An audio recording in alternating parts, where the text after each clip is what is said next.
மாற்கு அதிகாரம் 7.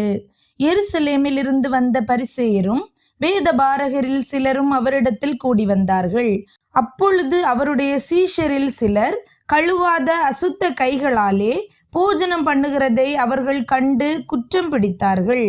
ஏனெனில் பரிசேயர் முதலிய யூதர் அனைவரும் முன்னோர்களின் பாரம்பரியத்தை கைக்கொண்டு அடிக்கடி கை கழுவினால் ஒழிய சாப்பிட மாட்டார்கள். கடையிலிருந்து வரும்போதும் ஸ்நானம் பண்ணாமல் சாப்பிட மாட்டார்கள். அப்படியே செம்புகளையும் கிண்ணங்களையும் செப்பு குடங்களையும் மணைகளையும் கழுவுகிறதும் அல்லாமல் வேறு அநேக ஆசாரங்களையும் கை கொண்டு வருவார்கள். அப்பொழுது அந்த பரிசேயரும் வேதபாரகரும் அவரை நோக்கி, உம்முடைய சீஷர்கள் முன்னோர்களின் பாரம்பரியத்தை மீறி ஏன் கை கழுவாமல் சாப்பிடுகிறார்கள் என்று கேட்டார்கள்.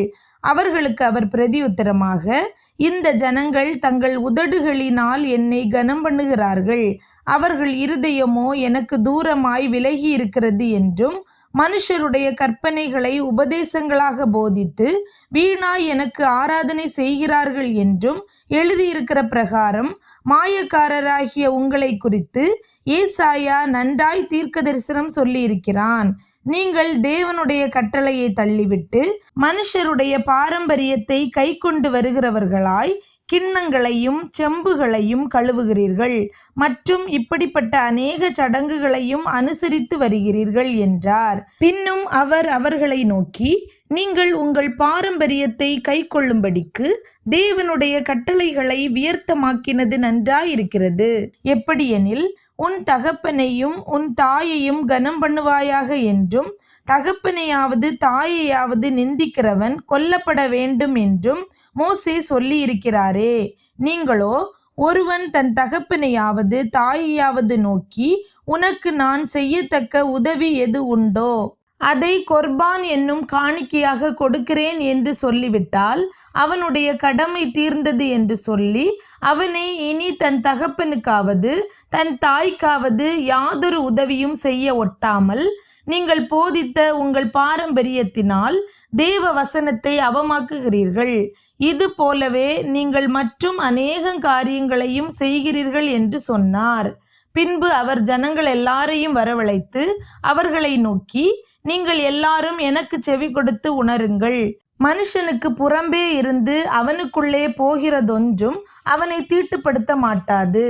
அவன் உள்ளத்திலிருந்து புறப்படுகிறவைகளே அவனை தீட்டுப்படுத்தும். கேட்கிறதற்கு ஒருவன் காதுள்ளவனாய் இருந்தால் கேட்க கடவன் என்றார்.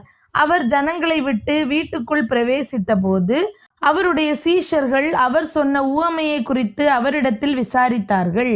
அதற்கு அவர், நீங்களும் இவ்வளவு உணர்வில்லாதவர்களா? புறம்பே இருந்து மனுஷனுக்குள்ளே போகிறதொன்றும் அவனை தீட்டுப்படுத்த மாட்டாதென்று நீங்கள் அறிந்து கொள்ளவில்லையா? அது அவன் இருதயத்தில் போகாமல் வயிற்றிலே போகிறது.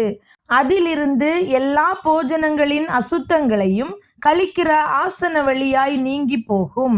மனுஷனுக்குள்ளே இருந்து புறப்படுகிறதே மனுஷனை தீட்டுப்படுத்தும்.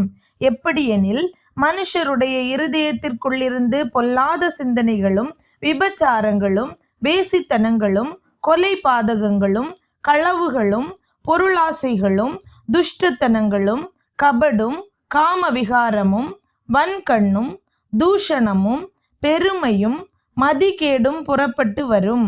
பொல்லாங்கானவைகளாகிய இவைகளெல்லாம் உள்ளத்திலிருந்து புறப்பட்டு மனுஷனை தீட்டுப்படுத்தும் என்றார். பின்பு அவர் எழுந்து அவ்விடம் விட்டு புறப்பட்டு தீரு சீதோன் பட்டணங்களின் எல்லைகளில் போய் ஒரு வீட்டுக்குள் பிரவேசித்து ஒருவரும் அதை அறியாதிருக்க விரும்பியும் அவர் மறைவாயிருக்க கூடாமற் போயிற்று. அசுத்த ஆவி பிடித்திருந்த ஒரு சிறு பெண்ணின் தாயாகிய ஒரு ஸ்திரீ அவரை குறித்து கேள்விப்பட்டு வந்து அவர் பாதத்தில் விழுந்தாள். அந்த ஸ்திரீ சீரோபேனிக்கியா தேசத்தாளாகிய கிரேக்க ஸ்திரீயாயிருந்தாள். அவள் தன் மகளை பிடித்திருந்த பிசாசை துரத்திவிட வேண்டுமென்று அவரை வேண்டிக் கொண்டாள். இயேசு அவளை நோக்கி, முந்தி பிள்ளைகள் திருப்தி அடையட்டும், பிள்ளைகளின் அப்பத்தை எடுத்து நாய்க்குட்டிகளுக்கு போடுகிறது நல்லதல்ல என்றார். அதற்கு அவள், மெய்தான் ஆண்டவரே, ஆகிலும் மேஜையின் கீழ் இருக்கும் நாய்க்குட்டிகள் பிள்ளைகள் சிந்துகிற துணிக்கைகளை தின்னுமே என்றாள். அப்பொழுது அவர், நீ சொன்ன அந்த வார்த்தையின் நிமித்தம் போகலாம். பிசாசு உன் மகளை விட்டு நீங்கி போயிற்று என்றார். அவள் தன் வீட்டுக்கு வந்தபொழுது பிசாசு போய்விட்டதையும் தன் மகள் கட்டிலில் படுத்திருக்கிறதையும் கண்டாள். மறுபடியும் அவர் தீரு சீதோன் பட்டணங்களின் எல்லைகளை விட்டு புறப்பட்டு தெக்கப்போலியின் எல்லைகளின் வழியாய் கலிலேயா கடலருகே வந்தார். அங்கே கொன்னை வாயுடைய ஒரு செவிடனை அவரிடத்தில் கொண்டு வந்து அவர் தமது கையை அவன் மேல் வைக்கும்படி வேண்டிக் கொண்டார்கள். அப்பொழுது அவர் அவனை ஜனக்கூட்டத்தை விட்டு தனியே அழைத்து கொண்டு போய் தம்முடைய விரல்களை அவன் காதுகளில் வைத்து உமிழ்ந்து அவனுடைய நாவை தொட்டு வானத்தை அண்ணாந்து பார்த்து பெருமூச்சு விட்டு எப்பத்தா என்றார். அதற்கு திறக்கப்படுவாயாக என்று அர்த்தமாம். உடனே அவனுடைய செவிகள் திறக்கப்பட்டு அவனுடைய நாவின் கட்டும் அவிழ்ந்து அவன் செவ்வையாய் பேசினான். அதை ஒருவருக்கும் சொல்ல வேண்டாம் என்று அவர்களுக்கு கட்டளையிட்டார். ஆகிலும் எவ்வளவு அதிகமாய் அவர்களுக்கு கட்டளையிட்டாரோ அவ்வளவு அதிகமாய் அவர்கள் அதை பிரசித்தம் பண்ணி எல்லாவற்றையும் நன்றாய் செய்தார். செவிடர் கேட்கவும் ஊமையர் பேசவும் பண்ணுகிறார் என்று சொல்லி மேன்மேலும் ஆச்சரியப்பட்டார்கள்.